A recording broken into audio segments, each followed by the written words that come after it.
Shalom semua. Ni hao ma. Bisa segitu doang. Oke, hari ini judul khotbah yang disampaikan yaitu adalah mengenai komunikasi. Judulnya adalah komunikasi sehat, hubungan jadi kuat. Oke, saya mau ajak kita sama-sama baca atau kita ngomong kalimat ini dengan suara yang kuat. 1, 2, 3. Komunikasi sehat, hubungan jadi kuat. Oke, saudara, masih di dalam fokus kita bulan Februari ini, yaitu membangun pilar hubungan untuk menjadi semakin kuat di dalam kehidupan kita.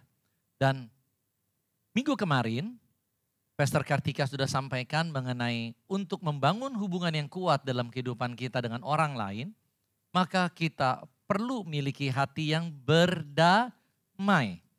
Hati yang mau mengampuni, hati yang mau meminta maaf kepada orang lain. Nah, jadi rekonsiliasi judul minggu kemarin. Nah, tentunya rekonsiliasi itu sangat penting sebab di dalam kehidupan kita berhubungan dengan orang lain tidak mungkin tidak ada yang namanya konflik. Di dalam kehidupan kita pasti ada konflik dan untuk menyelesaikan sebuah konflik pasti membutuhkan yang namanya rekonsiliasi, berdamai dengan orang lain.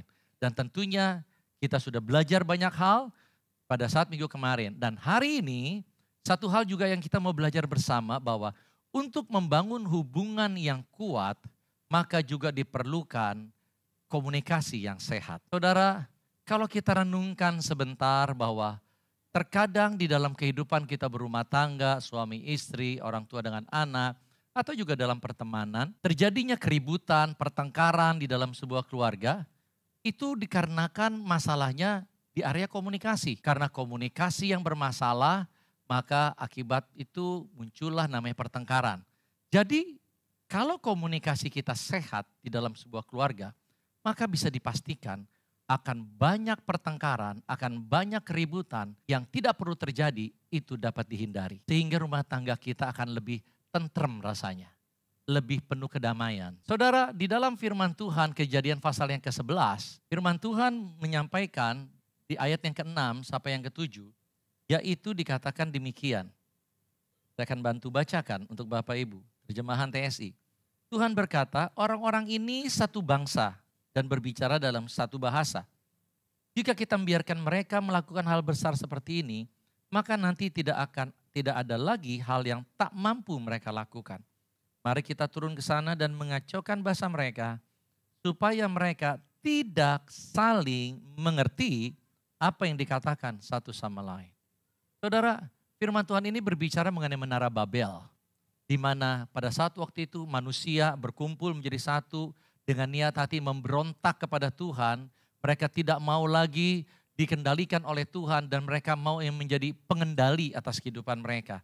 Mereka berkata, yuk mari kita bangun Menara Babel sampai ke tinggi ke langit sehingga kita tidak lagi perlu Tuhan. Saudara, di situ dikatakan bahwa mengenai begitu besarnya peranan komunikasi di dalam kehidupan manusia. Di ayat ini, bahwa ternyata sekalipun mereka orang jahat, tetapi ketika mereka bisa punya komunikasi yang sehat, komunikasi yang baik di antara mereka, saling mengerti satu dan yang lain, yang terjadi adalah dikatakan rancangan mereka itu dapat terlaksana. Bayangkan Bapak Ibu, kalau orang jahat saja dengan punya komunikasi yang sehat, rancangan mereka bisa tergenapi.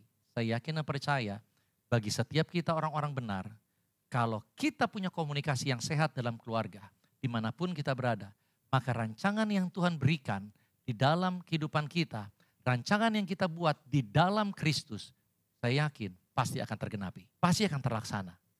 Walaupun mungkin saudara berkata, tapi saya nggak punya kekuatan, saya nggak punya kemampuan. Tetapi saya yakin percaya firman Tuhan ini menunjukkan kepada kita betapa besarnya peranan komunikasi di dalam kehidupan seorang manusia. Jadi hari ini kalau kita juga mau apa yang kita rancangkan di dalam Tuhan bagi keluarga kita mau menjadi tercapai, tergenapi. Yuk kita belajar, kita fokus untuk kita membangun komunikasi yang sehat di dalam kehidupan kita. Saya ingin bacakan sebuah statement ini. Di mana ada komunikasi yang sehat, di situ akan ada hubungan yang kuat, kesatuan dan kerjasama yang baik. Jadi ketika kita punya komunikasi yang sehat dalam keluarga. Maka di dalam keluarga kita, di situ dikatakan akan adanya hubungan yang kuat, adanya kesatuan dan kerjasama yang baik. Termasuk di dalam hal pelayanan maupun pekerjaan sebagainya. Kenapa? Karena mereka orang-orang yang ada di dalam keluarga, mereka dapat saling memahami satu dan yang lain pesan yang mereka sampaikan. Maka itulah disebut dengan komunikasi yang sehat. Nah, saudara, kualitas hubungan ditentukan oleh kualitas komunikasi. Jadi kalau kita mau, kita punya hubungan yang baik di dalam keluarga, maka kita harus perhatikan kualitas daripada komunikasi kita di dalam keluarga. Semakin kuat hubungan di dalam keluarga, kita akan bisa lihat ternyata kualitas komunikasi semakin sehat di dalam keluarga itu. Tapi kalau yang terjadi sebaliknya, komunikasi dalam keluarga itu semakin sakit, maka hubungan di dalam keluarga itu pun akan menjadi semakin lemah, bahkan cenderung bisa menjadi mati, tawar. Gak ada lagi hubungan, gak ada lagi rasa, gak ada lagi perasaan, tawar. Hubungan sudah mati, elu-elu, gua-gua. Saudara, tentunya kita tidak mau seperti itu, bukan? Dan Tuhan mengingatkan kita untuk yuk sama-sama, saya mau terus dorong setiap kita. Bangun komunikasi yang sehat di dalam kehidupan kita. Ada orang-orang yang tidak peduli tentang komunikasi yang sehat. Mereka inginkan hubungan rukun. Mereka berkata, Pak, bagaimana ya supaya hubungan kami bisa rukun kembali? Bagaimana ya supaya hubungan sama anak saya itu bisa kembali akrab, bisa kembali hubungannya baik? Bagaimana ya hubungan di dalam keluarga itu bisa menjadi penuh ketentraman? Saudara, mereka minta didoakan. Saya percaya dengan kuasa doa, tetapi juga Tuhan mau kita memperhatikan tanggung jawab kita pribadi. Kita punya tanggung jawab pribadi, yaitu apa? Kita harus memperhatikan seperti apa komunikasi yang kita bangun dalam keluarga kita. Tuhan mau kita memperhatikan kualitas komunikasi dalam keluarga kita menjadi kualitas yang sehat. Kualitas yang sehat itu berbicara komunikasi yang sehat, itu seperti apa? Pemahaman secara sederhananya, sesimpel mungkin saya coba untuk sampaikan, yaitu adalah komunikasi yang sehat adalah kesamaan pemahaman antara si pemberi pesan dengan si penerima pesan.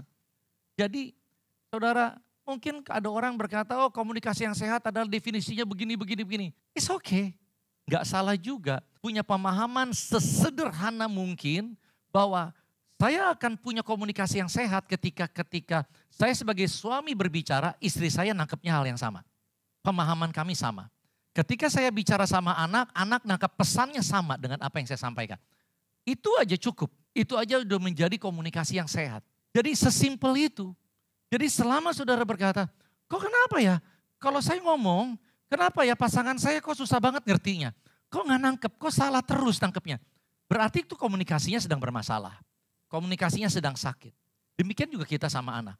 Jadi kalau kita menemukan bahwa, oh ternyata saya ngomong apa, ternyata pasangan saya nangkepnya bener loh sama. Itu sudah sehat. Bagaimana caranya kita membangun komunikasi yang sehat di dalam kehidupan kita? Saudara, untuk membangun komunikasi yang sehat, itu ada 3 pilar yang perlu kita perhatikan. Oke, yang pertama adalah pilar keterampilan dalam berkomunikasi. Yang kedua, pilar hati yang benar. Yang ketiga adalah pilar keterbukaan. Jadi ada 3 pilar. Kita masuk yang pertama, keterampilan dalam berkomunikasi. Ya, untuk kita memiliki komunikasi yang sehat, maka keterampilan berkomunikasi kita harus ditingkatkan. Keterampilan berkomunikasi itu apa sih? Begini, keterampilan kita dalam menggunakan perkataan kita, nada bicara kita, bahasa tubuh kita di dalam berkomunikasi. Itu berbicara keterampilan berkomunikasi. Jadi ketika kita mampu menggunakan perkataan kita dengan lebih baik dalam berkomunikasi, ketika kita mampu semakin lebih baik menggunakan bahasa tubuh kita dalam berkomunikasi, semakin kita lebih baik dalam menggunakan nada bicara kita dalam berkomunikasi, maka keterampilan berkomunikasi kita akan naik. Dan ketika keterampilan berkomunikasi kita semakin naik, semakin lebih baik, maka yang terjadi komunikasi kita akan semakin sehat. Komunikasi kita semakin sehat, hubungan kita akan semakin kuat. Di dalam keterampilan berkomunikasi berarti juga ada 3 hal. Perkataan, bahasa tubuh, dan nada bicara. Seperti apa keterampilan kita menggunakan perkataan kita? Keterampilan berkomunikasi. Jadi keterampilan berkomunikasi seperti tadi saya sudah sampaikan. Nah, jadi kita baca yuk ayatnya. Ada firman Tuhan ya. Di dalam kitab Amsal pasal 15 ayat yang pertama, jawaban yang lemah lembut meredakan kegeraman, tetapi perkataan yang pedas membangkitkan marah. Amsal 16 ayat yang ke-24 berkata, perkataan yang ramah ibarat madu, manis di hati dan menyehatkan tubuh.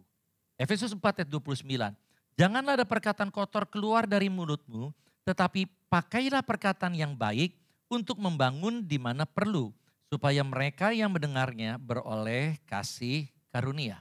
Jadi saudara, ketika kita menggunakan perkataan kita dengan baik, nada bicara kita dengan baik, dan juga bahasa tubuh kita dengan baik, maka orang yang kita ajak bicara akan merasa dihormati oleh saudara. Dan ketika mereka merasa dihormati oleh saudara, maka mereka akan terbuka untuk membangun hubungan dengan saudara. Dan hubungan akan menjadi semakin lebih baik. Kita masuk sekarang. Dalam menggunakan perkataan kita, maka kita harus memilih perkataan yang membangun dan yang mendorong. Perkataan yang membangun dan mendorong itu memberikan dorongan itu seperti yang kita sudah pernah dengar mungkin di banyak hal, banyak kesempatan. Ada orang berkata, yuk perkataan-perkataan yang membangun dan mendorong seperti ini. Yuk kamu pasti bisa. Yuk tetap semangat ya. Yuk jadi kuat ya. Terus maju ya. Itu perkataan yang membangun dan mendorong. Saya setuju dengan hal itu. Terus lakukan itu. Tetapi juga saya mau untuk memberikan sebuah tips apa yang saya lakukan dalam kehidupan saya. Di dalam menggunakan perkataan yang membangun dan memberikan dorongan bagi orang lain untuk mereka maju. Saya belajar di dalam berkomunikasi untuk tidak memperkatakan hal yang saya tidak ingin orang lain lakukan. Tetapi saya belajar untuk memperkatakan perkataan apa yang saya ingin untuk orang lain itu lakukan. Kalau saya tidak ingin orang itu malas, saya yang inginkan orang itu rajin, maka saya tidak akan berkata kepada orang itu, kamu jangan malas. Tetapi yang saya belajar perkatakan sama orang itu adalah, yuk semakin lebih rajin ya, supaya bla bla bla bla. Itu yang saya coba lakukan. Atau ketika saya mau berkata kepada seorang bahwa saya nggak mau orang ini jadi sombong. Saya ingin orang itu jadi rendah hati. Maka yang saya belajar untuk perkatakan, saya tidak katakan kepada orang itu, kamu jangan sombong dong. Tetapi yang saya belajar perkatakan adalah, yuk semakin rendah hati ya, seperti Tuhan ajarkan sama kita. Itu yang saya coba katakan. Saudara, kenapa seperti itu? Karena saya melihat di dalam kehidupan, ketika saya menggunakan perkataan yang negatif, perkataan yang bersifat larangan kepada seseorang, maka orang itu cenderung resisten, cenderung reject. Saudara, bahkan ada yang pengertian yang kadang-kadang kita juga sudah tahu bahwa ketika orang dibilang jangan malah cenderung ingin melakukan. Jangan ngintip, orang jadi malah pengen ngintip. Kayak gitu. Jadi saudara, saya belajar untuk memperkatakan apa yang positif. Yang saya ingin orang itu menjadi seperti apa. Itu menjadi sebuah penghakiman, itu menjadi sebuah penghukuman. Dan itu orang merasa akan, jangan sombong dong. Enggak, gue gak sombong. Ada penolakan. Mungkin dia gak ngomong, tetapi dalam hatinya berkata enggak. Mungkin kadang-kadang itu yang orang tua lakukan terhadap anak. Kamu jangan malas dong. Anak dalam hatinya, enggak, gue gak malas. Karena persepsi malas, persepsi sombong, orang masing-masing berbeda. Jadi itu belum apa-apa, belum kita sampaikan sebuah pengertian, orang udah nolak duluan. Nah tetapi siapa orang yang gak mau rajin? Siapa orang yang gak mau rendah hati? Siapa orang yang gak mau maju dalam kehidupannya? Semua orang mau. Jadi ketika kita berkata bahwa yuk semakin lebih rajin ya, yuk semakin lebih rendah hati ya. Orang akan lebih, oke, gue mau, oke, yuk, gitu. Di dalam alam sadarnya, mereka nggak akan menolak, tetapi mereka akan lebih terbuka untuk menerima pesan yang kita mau sampaikan berikutnya. Saudara, ketika saya mau berkata kepada seseorang misalnya, kamu nggak boleh pergi. Saya inginnya bukannya itu, inginnya adalah saya inginnya orang itu sama-sama dengan saya hari ini, bersama dengan saya, nemenin saya. Maka sekalipun pada saat ada keinginan saya, lu jangan pergi. Tetapi saya gak mau berkata tentang itunya. Tetapi saya akan berkata bahwa, boleh gak kalau kamu tetap tinggal di sini, temenin saya butuh kamu. Saudara, ketika kita dengar kalimat itu, lebih mana mudah menerimanya dibandingkan, kamu gak boleh pergi. Lebih yang mana saudara? Yang pertama atau yang kedua? Yang pertama atau yang kedua? Kamu gak boleh pergi atau, tolong tetap di sini ya, saya pengen kamu nemenin. Yang mana? Ini sebuah tips yang saya coba belajar lakukan di dalam kehidupan saya. Karena saya temukan ketika saya berurusan, berhadapan dengan orang-orang muda, kenapa mereka nolak? Gampang banget mereka nolak. Diajarin kok sepertinya nggak bisa diajarin. Padahal kan benar yang diajarinnya. Malas mana sih ada orang boleh malas? Sombong mana boleh sih orang sombong? Kasar mana boleh sih orang kasar? Semua juga benar yang kita bilang. Tetapi ketika cara penyampaiannya kita itu mungkin nggak tepat atau kurang tepat, itu efeknya sangat besar di dalam kehidupan seseorang ketika dia mau menerima pesan yang kita mau sampaikan. Yang selanjutnya yaitu adalah berbicara mengenai gunakan bahasa tubuh yang sopan. Bahasa tubuh yang sopan tentunya kita tahu lah ya. Ketika kita bicara sama orang, tatap mata kayak gitu kan ya. Lalu senyumnya yang ramah, Kawi kayak gitu kan ya. Itu adalah bahasa tubuh yang sopan.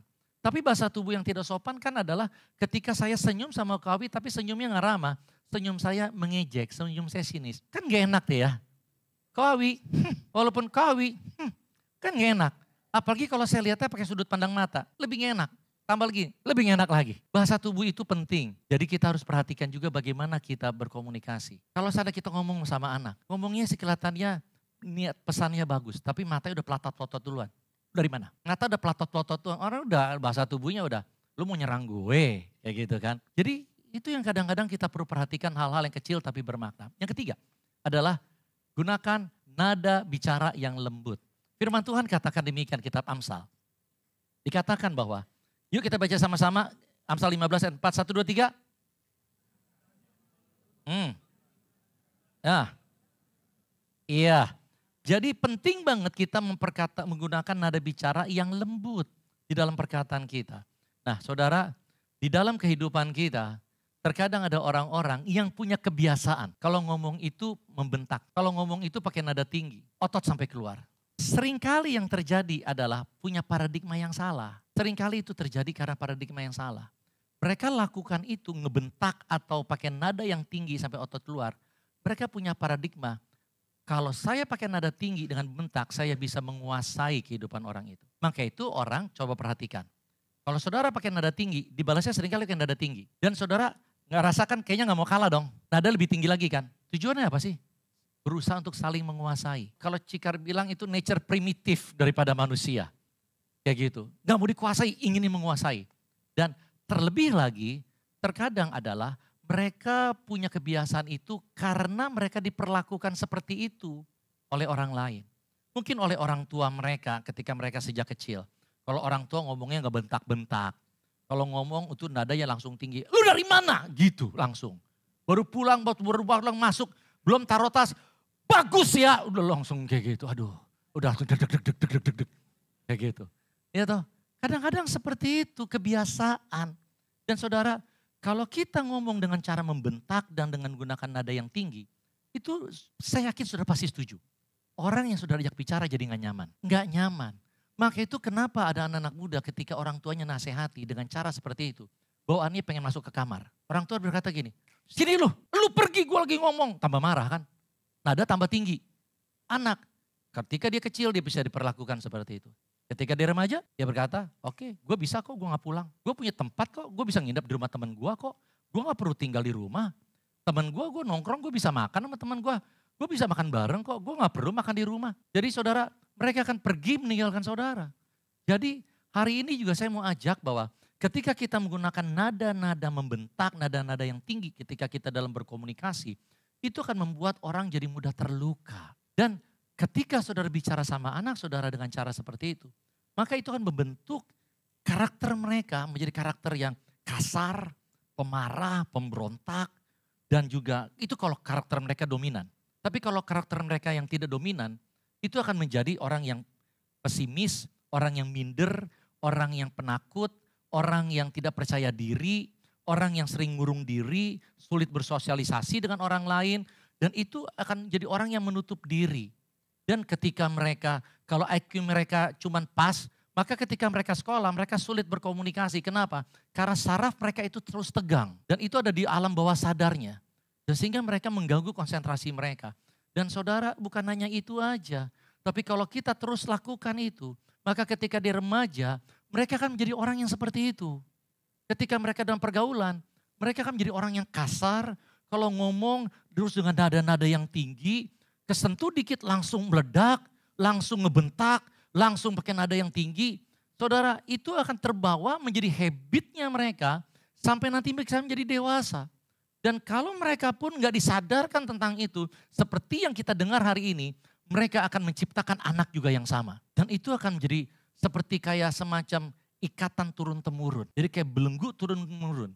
Dan saudara, hari ini saya mau ajak setiap kita, kalau kita sudah sadar mengenai hal itu, ambil keputusan untuk kita berkata mulai dari sekarang, mulai dari hari ini, mulai dari saya mau stop gaya bicara dengan membentak dan nada tinggi. Saudara, mari kita gunakan dengan kata-kata yang ramah. Saudara, yang kedua yaitu adalah berbicara mengenai elemen yang kedua adalah hati yang benar.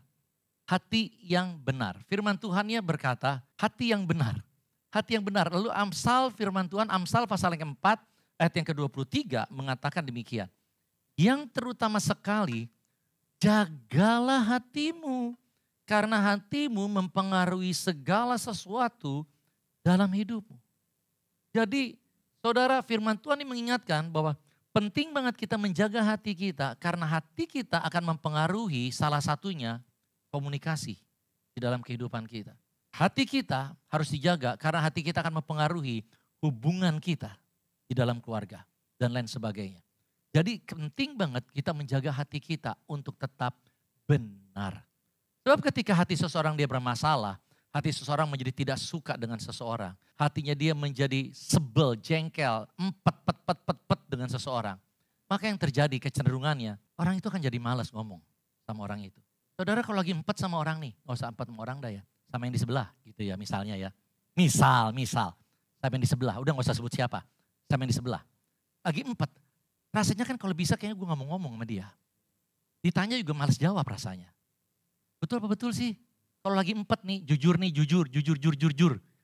Rasanya kan kayak malas banget ngomong sama dia. Kayak gitu kan. Kalau lagi empet kan kayak gitu.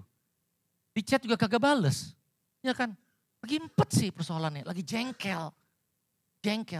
Kadang-kadang malah cenderung ngediemin. Saudara saya diem aja kan bingung kan, ngomong apa tuh.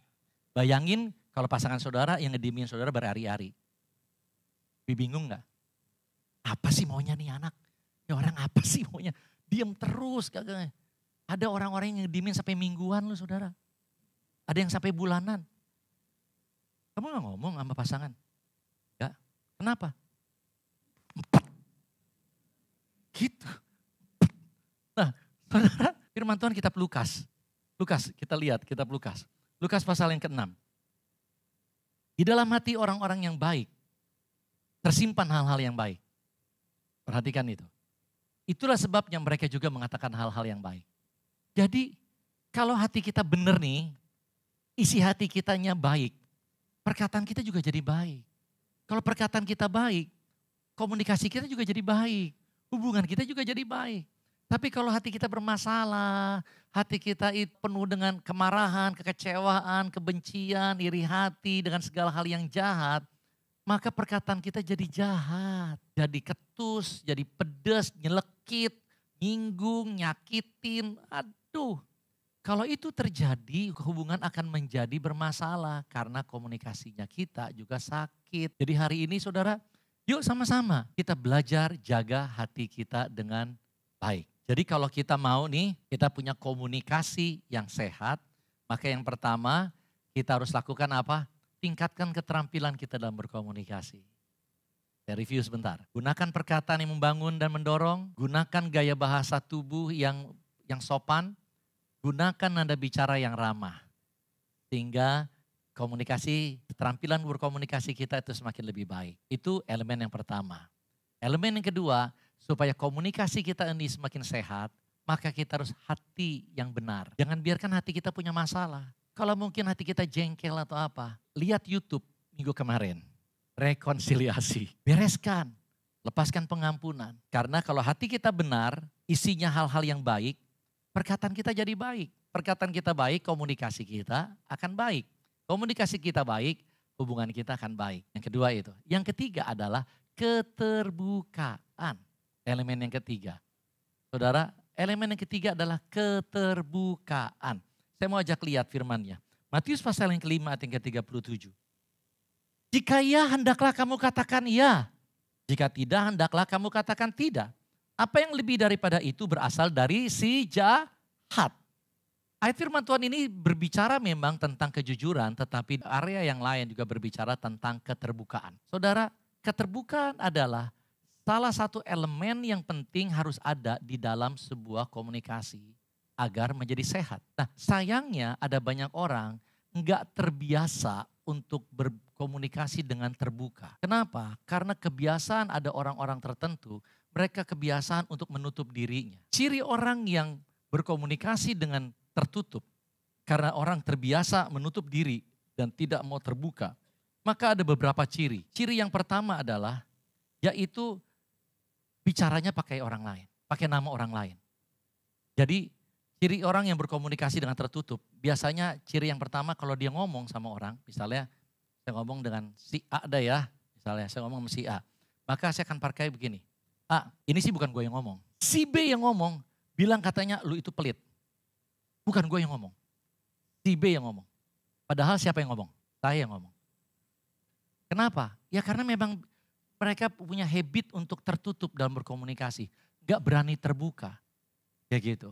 Nah, saudara, kadang-kadang ada yang lebih hebohnya lagi. Bukan pakai nama orang lain, pakai nama satu gereja. Gue sih pengen kasih tau aja ya sama lu karena gue sayang lu. Semua orang di gereja bilang, lu itu judes tau gak? Lu itu pelit tau gak? Padahal siapa yang bilang? Ya cuman dia. Orang lain mah kagak. Nah, saudara, itu yang namanya bicara pakai nama orang lain. Jangan saudara. Itu bikin jadi orang bisa berantem, ngadu domba. Itu jangan. Kita sedang mencemarkan nama baik orang.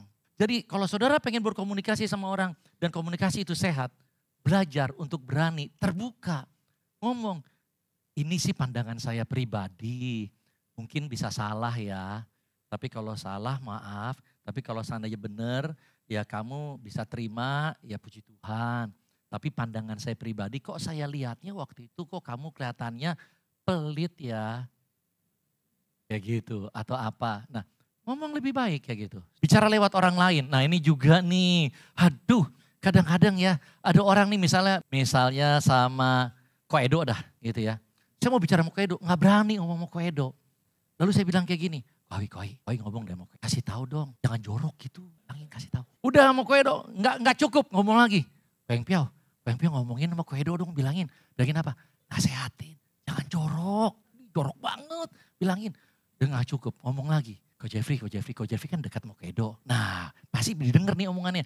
Coba kasih tahu dong, Ko Edo jangan jorok kayak gitu. Saudara, dampaknya apa yang terjadi? Tanpa saya sadari, saya sedang nebarin gosip. Orang yang tadinya seharusnya nggak perlu tahu, jadi tahu. Saudara nggak lihat, tetapi karena itu jadi kesebar ke semua gereja, semua orang bahwa Ko Edo itu jorok. Padahal kagak tahu bener apa enggaknya. Sumbernya siapa? Saya. Kenapa? Karena saya tidak mau belajar komunikasi terbuka. Perkataannya tidak sesuai dengan yang sesungguhnya. Ini mah ada biasa ya saudara ya. Kadang-kadang ini sih bukannya ras ya, bukannya Sarah ya. Tapi kadang-kadang wanita, mohon maaf ya. Kadang-kadang kan muka udah cembetut, udah begitu kan. Suami tanya, kenapa muka lu kayak gitu? Gak apa-apa. Kenapa lu gak apa-apa ngomong kayak gitu? Gak apa-apa, tambah naik. Ya lu gak apa-apa ya udah, gitu. Tapi kagak mau ngomong, betul gak sih saudara? Gak terbuka apa adanya, akibatnya bisa gak masalah itu terselesaikan? Gak bisa. Kenapa? Karena komunikasinya tertutup. Dan belum lagi menghindari pembicaraan bersifat personal. Orang kadang-kadang kalau memang ya kebiasaan berkomunikasi tertutup, untuk ngomongin tentang dirinya pribadi, itu susah banget. Dia bisa cerita banyak hal, tetapi ketika berbicara tentang pribadi, maka itu kadang-kadang ada, gak selalu ya, di gereja. Yuk kesaksian dong, enggak deh. Kesaksian, bagus kok kesaksian kamu tentang pengalaman kamu. Oh, enggak deh. Kenapa? Karena buat dia susah menceritakan personal tentang kehidupan dia. Dia bisa ceritakan tentang yang lain, tapi buat diri dia rasanya kayaknya berat. Bukan masalah yang memalukan, tetapi karena gak terbiasa, walaupun itu hal yang baik. Jadi kebiasaan-kebiasaan itu, yang itu berkomunikasi dengan tertutup, itu seringkali membuat komunikasi jadi gak sehat. Nah, apa sih manfaatnya untuk kita bisa berkomunikasi dengan sehat? Apa sih dampaknya? Yang pertama adalah lebih saling mengenal. Kan ketika saya berkomunikasi terbuka, kan saling mengenal. Di dalam kehidupan kita, ada orang tua atau ada suami istri, udah bertahun-tahun, udah belasan tahun menikah. Tetapi istri selalu berkata gini, gua heran sama lu, udah puluhan tahun kita nikah, lu masih belum kenal gua kayak apa. Lu masih belum tahu gua sukanya apa. Lu masih belum tahu. Kenapa sih bisa ngomong kayak gitu? Ya karena gak pernah ngomong. Ya toh, jadi tertutup selama ini. Orang tua sama anak, saya nggak ngerti anak saya maunya apa. Saya nggak pernah bisa tahu anak saya. Saya bingung.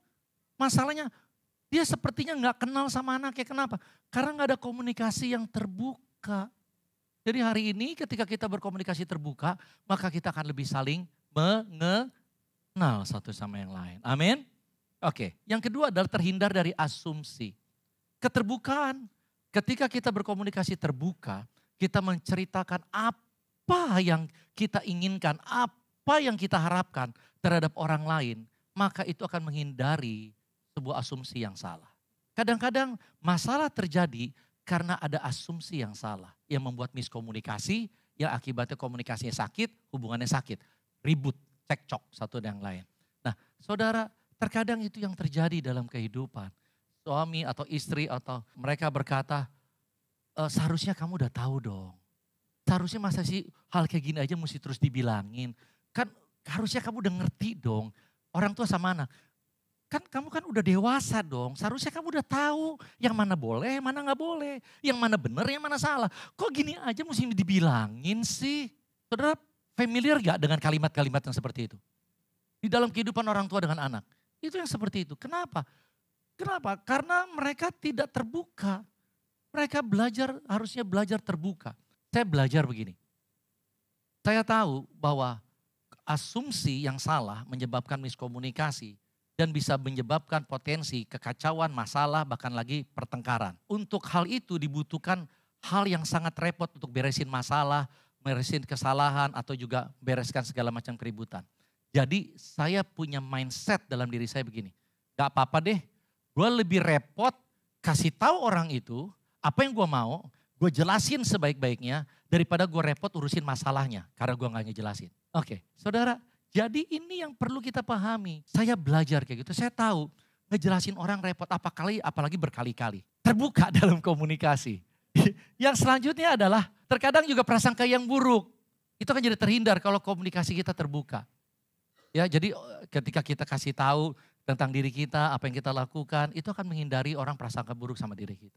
Nah, maka itu biasakan diri untuk terbuka. Masalahnya kadang-kadang pria itu senengnya nutup-nutupin. Padahal itu gak perlu ditutupin. Tapi itu kebiasaan. Contoh, ini tadi pagi saya cerita. Suami di pojokan rumah, mojok aja pegang handphone. Hehehe. Bentar, ketawa sendiri. Istri dari sono ngeliat, ini suami gue kenapa main HP ketawa-ketawa sendiri. Satu hari lewat, biarin dah ya. Udahlah gak usah dipikirin, gak ada prasangka. Besok begitu lagi, cengar-cengir gitu lagi pegang HP. Udah mulai timbul prasangka kan. Abang mas siapa dia tuh? LBK jangan-jangan. Cinta lama bersemi kembali. Siapa? Mulai, karena prasangka mulai buruk. Kayak setrikaan bolak-balik di belakangnya. Pengen ngintip maksudnya. Suami kebiasaan nutup. Lihat kayak gitu sengaja ada istri mau lewat. Tambah prasangka buruk. Bener gak sih? Kurang ajar, handphonenya dimiring-miringin. Malam tidur, mau lihat HP, dikunci. Besok pagi tanya, password handphonenya berapa? Lu jangan pegang-pegang handphone gua. Jangan gue tak-katik, ntar ngaco. Itu banyak yang penting dokumen, ntar kehapus.